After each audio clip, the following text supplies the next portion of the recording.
Okay, so here we are gaming once again on Linux Kubuntu. Today we are playing Fallout 4. I've actually been wanting to play this for a while, but I couldn't get it to work quite right on my previous version of Linux Kubuntu, which was the 20.04. I just upgraded a couple days ago to the Jammin Jellyfish, which is 22.04. Ever since I did that, Fallout 4 seems like it's been working perfectly fine. I have the graphics set to Ultra, and I have an FPS counter in the top left. It's the standard FPS counter that comes with Steam. And we'll go ahead and get the game started here. I'll just play the first few minutes of it, just to get past the initial where you come out of the pod, just so you guys can get a taste of what it's like to play Fallout 4 on Linux Kubuntu. You can use a mouse and keyboard for this game, but I opted to use the Logitech Gamepad F310. That's the typical gamepad I use to game on Linux Kubuntu. I use it because it's extremely easy. It's pretty much just plug and play. There's no setup necessary. Linux automatically recognizes it, and I've had really good luck with it so far. So I'll try to stay quiet here for the rest of this intro so you guys can listen to it. Nagasaki. The world awaited Armageddon. Instead, something miraculous happened. We began to use atomic energy not as a weapon, but as a nearly limitless source of power. People enjoyed luxuries once thought the realm of science fiction. Domestic robots, fusion-powered cars, portable computers. But then, in the 21st century, people awoke from the American dream. Years of consumption led to shortages of every major resource. The entire world unraveled. Peace became a distant memory. It is now the year 2077. We stand on the brink of total war. And I am afraid. For myself. For my wife. For my infant son. Because if my time in the army taught me one thing,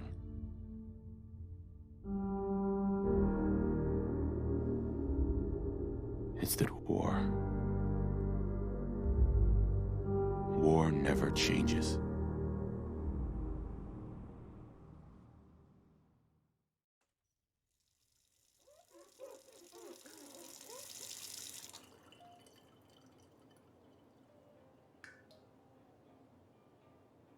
War never changes. You're gonna knock him dead at the Veterans Hall. Okay, so the intro is finally over. I won't go through the character creator just because I'm trying to make this video pretty quick and easy. So I'll just click done on the default character, and we'll just try to play through this quick little intro here and see if we can get through it as fast as we can.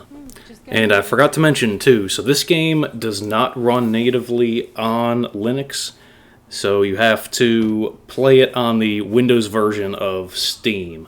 And you're going to use the Proton compatibility tool. The version I'm using is 7.0-5. I haven't tried any other versions of Proton with this game specifically. I believe that's what it was set at default by. I know there's a Proton Experimental and a few previous versions. But if you're going to try this on Linux Kubuntu, I would recommend using that 7.0-5 just because it worked perfectly fine for me. I just clicked play, and it ran fine. My graphics are on Ultra, I think I said before. And I have been noticing there have been a couple times where I've been getting frame rate dips, but it's kind of few and far between. Most of the time it's running a pretty consistent 60 FPS. But of course we haven't really gotten to any, extreme anything that's going to push the graphics card, since especially the intro doesn't really have that many characters on it. So I can't remember exactly how to get through this intro quickly. I can't remember if you have to actually activate the devices in this room or not. So I'll keep on walking around here, see if I can trigger some events. I know the Vault Tech guy comes to the door. I just can't remember exactly how to get him to do that. So we'll keep interacting with some objects here. Okay, looks like he's coming to the door. I don't hear him ringing the doorbell yet.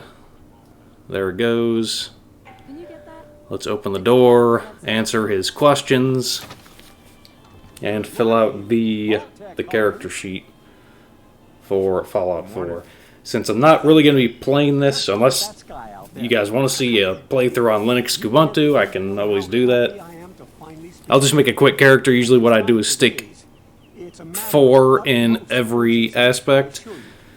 So since I won't be really playing this, we're just trying to get through it, I'll just go through every attribute, set it to 4, and call it a day. So we'll keep answering this guy's questions here and listen to him blabble. And he keeps on talking. I do like that this game pretty much throws you right into it.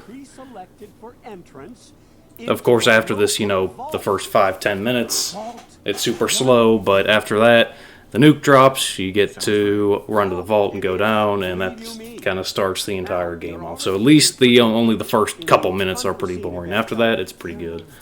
And one thing I've been curious about too, so after I upgraded to the Jammin Jellyfish version of Linux Kubuntu, this is the only game I've tested that I wasn't able to get working on the previous version of Kubuntu, the 20.04.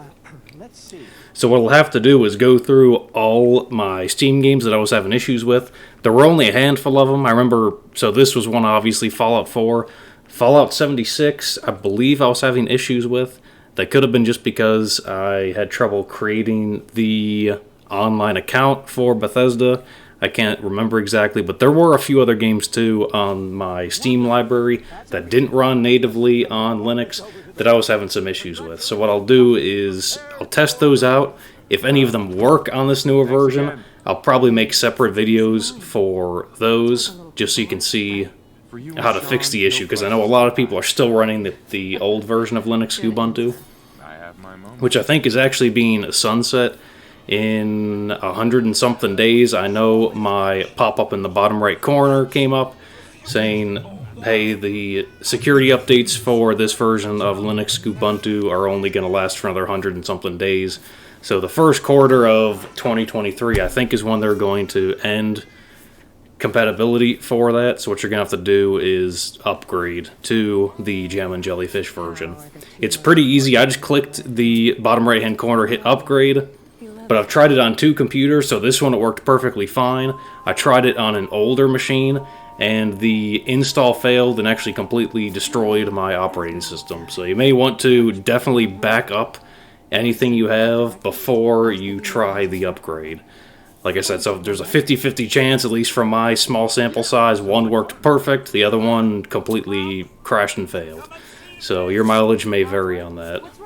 Okay, so here is where things in the game finally start to pick up. We're going to walk over to the TV. The newscaster is going to start talking about nukes dropping, but of course I had to close the refrigerator door before we run out and head to the vault. So we'll sit here, mull things over, and get ready to sprint out the door, take a hard right, go up the hill, and enter the vault. So we'll sit here and listen to the newscaster guy blabble for a few seconds before we get full control of our character and are actually able to run out the door. Oh my god. And there we go, we have full control. There's the Vault Tech van. If I remember correctly, as soon as we get up to the top of the hill, the guy with the trench coat that came to our front door is actually there trying to get in, and they won't let him, so that should be a clue right there that something goofy's going on. And we're just taking a look at some of the foliage here. If you can see, I'm getting some weird stutters and dips. I don't know if that's actually coming through because I'm actually recording this at 30 FPS, but I'm playing it at 60 FPS, so I guess I'll have to wait till I actually render the video to see if it's actually coming out good or not.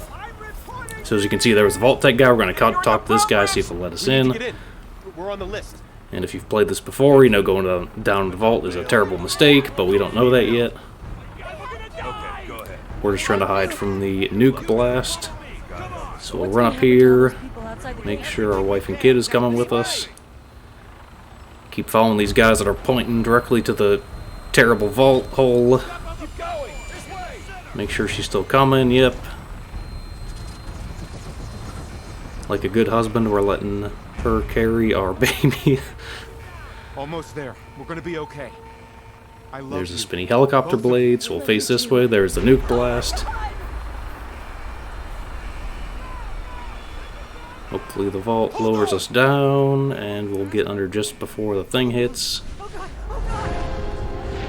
And the vault is closing. Okay, so here we are down in the vault. I cut out that little bit of a loading screen there just to make this video, you know, as quick and short as possible. So we'll wait till they open this thing up, run back, get flash frozen, and that's when all the terrible stuff happens. I'll probably end the video right after that, just because I don't want to make this a Let's Play. That'll be way too long and ridiculous. I can, of course, if somebody wants it, if, you know, enough people volunteer for it. But my primary goal of these videos is just to give you kind of short, sweet samples of the games you can play on Linux Kubuntu. Just because gaming on Linux has taken huge strides in the past few years. It seems like once the Steam Deck hit the market, that's really when Linux gaming kind of took off, and that's kind of when I decided to take this channel in a completely different direction and really focus on Linux gaming. I think it really is the future of gaming. There's always multiple news articles coming out that, you know, Steam and Proton are specifically working, you know, they're hiring more people to focus specifically on, you know, making sure gaming on Linux works well with Steam. And I, you know, the proof of that is the Steam Deck. Now even in the Steam store there's that little Steam Deck verified, which I believe Fallout 4 is Steam Deck verified. I'll have to double check on that.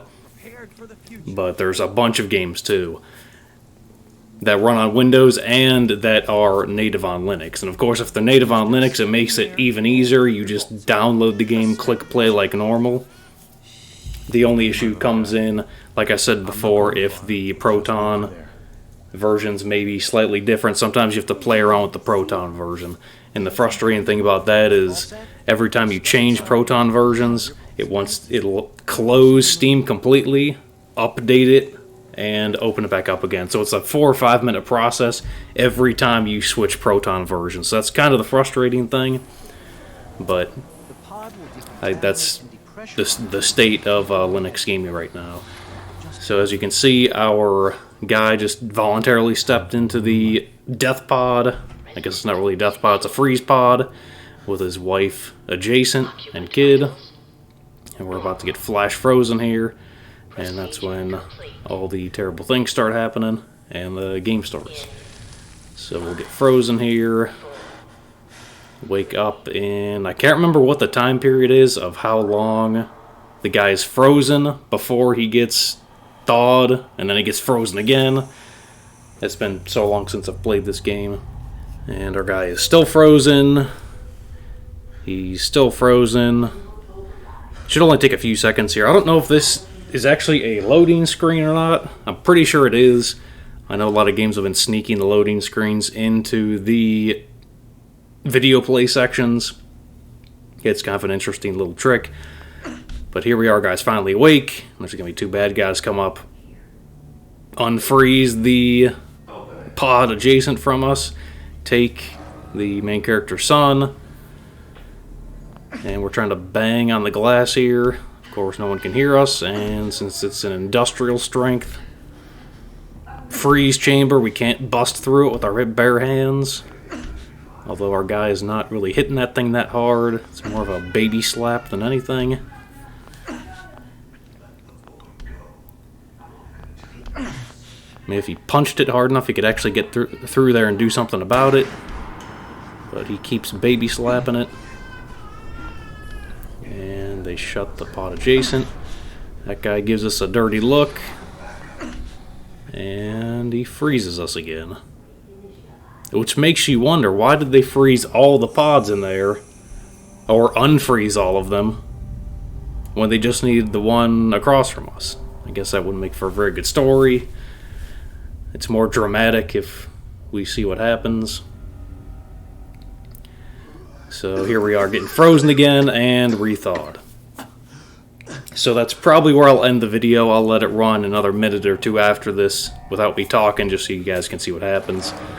So that should be about it. Thanks for watching.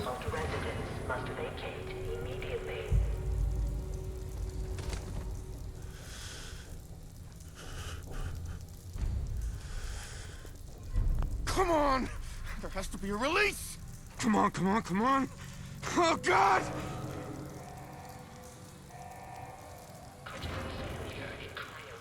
I'll find who did this, and I'll get Sean back. I promise.